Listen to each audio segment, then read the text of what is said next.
Setiap manusia punya rasa cinta yang mesti dijaga kesuciannya.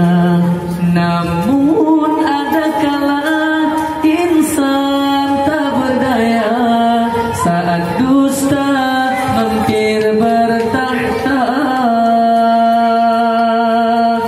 Ku inginkan dia yang punya setia, yang mampu menjaga kemurniannya.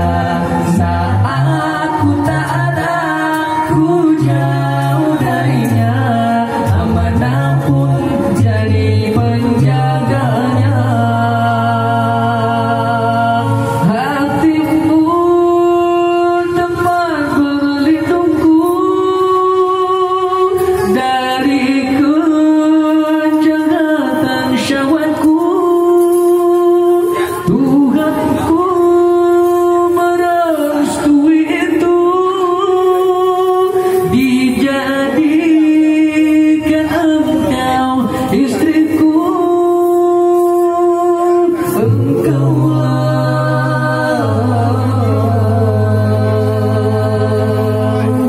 bidadari syurgaku.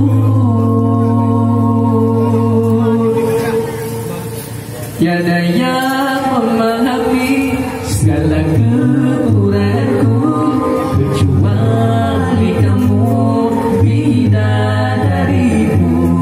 Maafkanlah aku dengan kebodohanku yang tak bisa membimbing dirimu.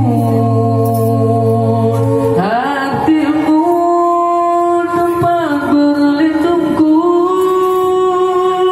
dari kejahatan syahwatku.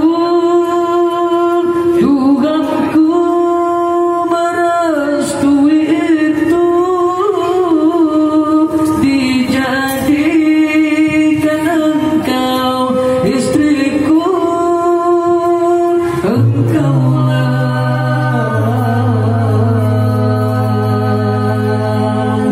bidadari syurgaku.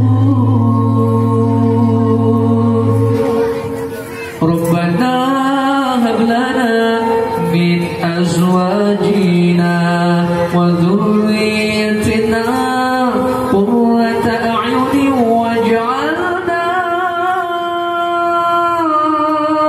lil muttaqina imama. Imama, imama, imama.